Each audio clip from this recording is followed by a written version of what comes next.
बिस्मिल्लाहिर्रहमानिर्रहीम। अस्सलाम वालेकुम नाज़रीन, आप यूट्यूब चैनल देख रहे हैं, मैं इमरान खान हूँ। रोला डालकर आलमी मंडी को थोड़ी ऑक्सीजन तो दी गई है कि जनाब मामला हल हो गया, लेकिन अमेरिका और ईरान दोनों की तरफ से ये बात पता चली है कि अभी शराइत मुकम्मल तौर पे राइज नहीं हुई और अभी मुआहदा हतमी तौर पे सामने भी नहीं आया।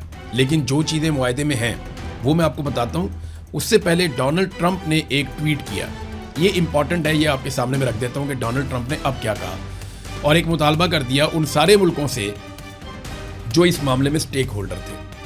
ये ट्रुथ सोशल के ऊपर डोनाल्ड ट्रंप ने एक ट्वीट किया। उन्होंने कहा, जी इस्लामी जमहूरिया ईरान के साथ मुज़ाकरात अच्छे अंदाज में आगे बढ़ रहे हैं, या तो ये सबके लिए एक बेहतरीन मुआहदा होगा या फिर ये मुआहदा नहीं होगा, यानी महाज़े जंग और फायरिंग की तरफ वापसी हो जाएगी, लेकिन पहले से कहीं ज़्यादा बड़ी और शदीद तर, और कोई भी ऐसा नहीं करना चाहता। तो मुआहदा अगर होगा तो हमारी मर्ज़ी का होगा, वरना नहीं होगा, वरना लड़ाई होगी, और लड़ाई हुई तो पहले से बहुत शदीद होगी।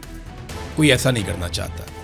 फिर उन्होंने कहा सऊदी अरब के वली अहद मोहम्मद बिन सलमान से, फिर सारे वो नाम जिस तरह मैंने पहले आपको बताया था, इसमें फील्ड मार्शल का नाम भी है, कतर के और सारे हुक्मरानों के नाम लेने के बाद उन्होंने कहा कि इनके साथ बातचीत में मैंने वाज़े किया कि इस इंतहाई पेचीदा पहेली को सुलझाने के लिए अमेरिका की जानिब से की जाने वाली तमाम तर कोशिशों के बाद अब ये लाजमी होना चाहिए कि तमाम ममालिक कम अज़ कम बैक वक्त इब्राहीमी मुआहदे पर दस्तखत कर दें।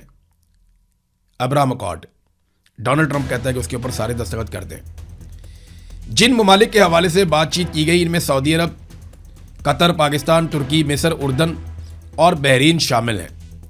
ये मुमकिन है कि किसी एक या दो ममालिक के पास ऐसा ना करने की कोई वजह हो और उसे तस्लीम किया जाएगा, लेकिन अक्सर को तैयार रहना चाहिए, आमादा होना चाहिए और इस काबिल होना चाहिए कि वो ईरान के साथ इस तस्वीर को इससे कहीं ज़्यादा तारीखी वाक़या बना दें जितना कि ये होता। अब वो ये कह रहे हैं जनाब आप अब्राहम अकॉर्ड के ऊपर दस्तखत करें। उसका सादा मतलब जो है, आसान मतलब वो ये है कि आप इसराइल को तस्लीम कर दें।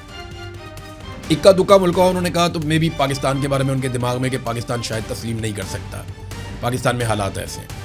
ईरान के बारे में वो ये कहते हैं कि ईरान को इसके अंदर भी शामिल होना चाहिए। फिर ईरान को वो बड़ा, सऊदी अरब और कतर के बारे में उन्होंने कहा जी कि उनको तो ये करना चाहिए और इसकी शुरुआत सऊदी अरब और कतर की जानिब से फौरी दस्तखत के साथ होनी चाहिए, बाकी सबको इसकी पैरवी करनी चाहिए।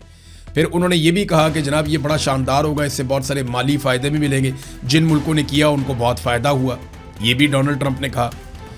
तो इससे बड़ी कोई और चीज़ नहीं होगी, 5000 साल तारीख के अंदर कभी ऐसा नहीं हुआ होगा। इस किस्म की बातें डोनाल्ड ट्रंप ने कर दी हैं। और यानी डोनाल्ड ट्रंप ने कहा कि मैं दुनिया के दूसरे खित्ते की तरह अपने नुमाइंदों से कह रहा हूं कि वो इन ममालिक को पहले से तारीखी इब्राहीमी मुआहदे में शामिल करने का अमल शुरू कर दें और इसे कामयाबी से मुकम्मल करें। इस मामले पर आपकी तवज्जो का शुक्रिया। अब समझें ज़रा इसको आप, ये इसका नाम अब्राहम अकॉर्ड क्यों रखा गया? पहले इसकी टेक्निकल रीज़न आप देख लें। हज़रत इब्राहीम अलैहिस्सलाम के दो बेटे थे, एक का नाम हज़रत इसहाक़ अलैहिस्सलाम और एक का नाम हज़रत इस्माईल अलैहिस्सलाम। नबी अकरम सल्लल्लाहु अलैहि वसल्लम जो मुसलमानों के आखिरी नबी हैं, आप सल्लल्लाहु अलैहि वसल्लम हज़रत इस्माईल अलैहिस्सलाम की औलाद में से थे, जबकि बाकी बहुत सारे अंबिया और अंबिया की पूरी एक लड़ी हज़रत इसहाक़ अलैहिस्सलाम की औलाद में से थे। हज़रत इसहाक़ अलैहिस्सलाम के बेटे थे हज़रत याकूब अलैहिस्सलाम, और उन्हीं का नाम जो है वो इसराइल भी है, और उनकी औलाद को बनी इसराइल कहते हैं। तो बनी इसराइल में बहुत सारे कईयों के नाम भी नहीं पता हमें, बहुत सारे पैगम्बर आए और अल्लाह का पैगाम लेकर आए। एक दौर में मुसलमान भी यहूदियों को ये बात बताते थे कि हज़रत इब्राहीम अलैहिस्सलाम की ही औलाद हैं हज़रत इस्माईल अलैहिस्सलाम और हज़रत इसहाक़ अलैहिस्सलाम। तो ये जो नस्ल परस्ती के चक्कर में एक इख्तलाफ था, उसको दूर करने की कोशिश की जाती थी। आज उस लफ्ज़ को इस्तेमाल किया जा रहा है इसराइल को तस्लीम करने के तनाजुर में, लेकिन मामला इंसानी हुकूक का है, मामला अकायद का नहीं है। यानी अगर आप इसको मुसलमान बनकर देखेंगे, ईसाई बनकर देखेंगे, यहूदी बनकर देखेंगे, तो आपके दिमाग में कुछ और चलेगा।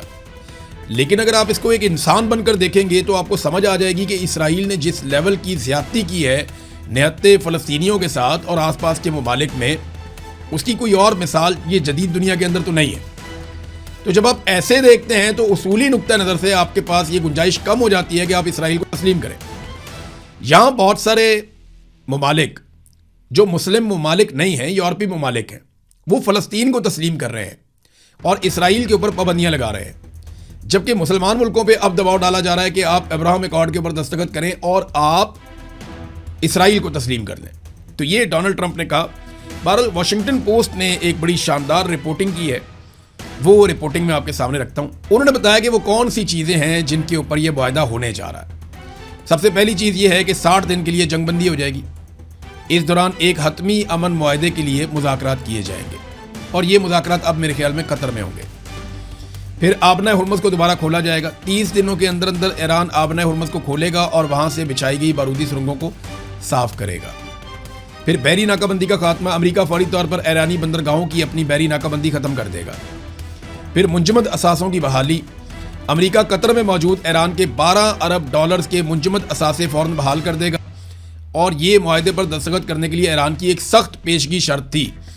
اور اس کے لیے قطر پہنچ گئے ہیں باقر کالیباف جو ایرانی سپیکر ہیں, اور وزیر خارجہ عباس عراقچی, وہ اب قطر پہنچ گئے ہیں. قطر کو انوالو کر لیا گیا ہے. اگر یہ پیسہ ڈی فریز ہو جاتا ہے یا یہ پیسہ ایران کو مل جاتا ہے تو آپ یہ سمجھیں کہ اب معاہدہ بہت تیزی سے آگے بڑھ سکتا ہے. پھر جوہری ہتھیاروں سے دستبرداری کا عزم. اب یہ تو ایران پہلے ہی کہہ چکا ہے, فتویٰ بھی موجود ہے آیت اللہ علی خامنئی کا, ایران کو اس پہ پرابلم کوئی نہیں ہوگا, بس یورینیم ایران کے اندر رہے یا امریکہ کے پاس نہ جائے. یعنی رشیا لے جا سکتا ہے, چائنا لے جا سکتا ہے, میں بھی پاکستان ایسا ایک ملک ہو سکتا ہے, لیکن امریکہ کو وار ٹرافی کے طور پہ مجھے نہیں لگتا کہ وہ یورینیم دینے والے ہیں.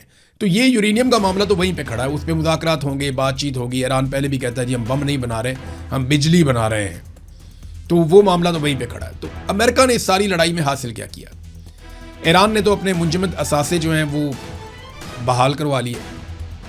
ایران نے آبنۂ ہرمز پہ اپنا کچھ حد تک کنٹرول بھی کر لیا.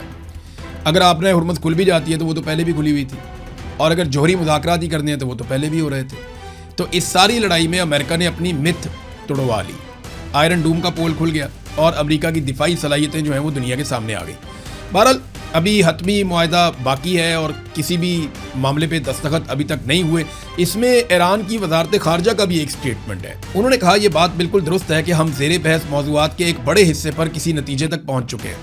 تاہم یہ کہنا کہ اس کا مطلب یہ ہے کہ معاہدے پر دستخط بالکل قریب ہے, کوئی بھی ایسا دعویٰ نہیں کر سکتا. امریکہ میں پالیسی سازی اور فیصلہ سازی کا عمل ایک طرح کے ادارہ جاتی تذبذب اور ہچکچاہٹ کا شکار ہے.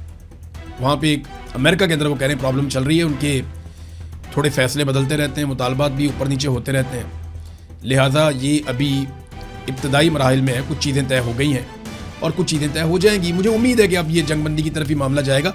انٹرنیشنل مارکیٹ میں تھوڑا سا استحکام آیا اور اس کا فائدہ پاکستانی شہریوں کو ملنا چاہیے, کیونکہ سب سے بڑا نقصان پوری دنیا میں پاکستانی شہریوں کو ہوا تھا. حالانکہ پاکستان میں پیٹرول بھی آ رہا تھا, پرانا پیٹرول بھی موجود تھا, پاکستان کو سب سپورٹ بھی کر رہے تھے, سہولت بھی مل رہی تھی. اس کے باوجود پاکستانی عوام کا کچومڑ نکال دیا شہباز شریف اور فیلڈ مارشل عاصم منیر نے مل کر. تو اب یہ ان دونوں سے گزارش ہے کہ جناب ہم جنگ ٹل گئی ہے تو مہربانی کر کے پیٹرول کی قیمت کو 150 روپے لیٹر پہ واپس لے جائیں. ناظرین, ایک سٹیٹمنٹ جو ہے وہ امریکی وزیر خارجہ نے بھارت کی سرزمین پر کھڑے ہو کر دیا. میں سٹیٹمنٹ آپ کو سناتا ہوں, بات اس پہ ہم نیکسٹ ویلاگ میں کریں گے ابھی کیونکہ لمبا ہو جائے گا. انڈیا ہمیشہ اس حقیقت کی طرف اشارہ کرتا رہا ہے کہ پاکستان کی سرزمین سے مسلح دہشت گرد گروپ کام کر رہے ہیں جو انڈیا کو نشانہ بناتے ہیں. وہ ہمیشہ اس حوالے سے فکر مند رہتے ہیں. اب میں انتظار کروں گا کہ شہباز شریف اور فیلڈ مارشل عاصم منیر اس کا جواب کب دیتے ہیں. اب تک کے لیے اتنے, اپنا خیال رکھیے گا, اپنے چینل کا بھی. اللہ حافظ.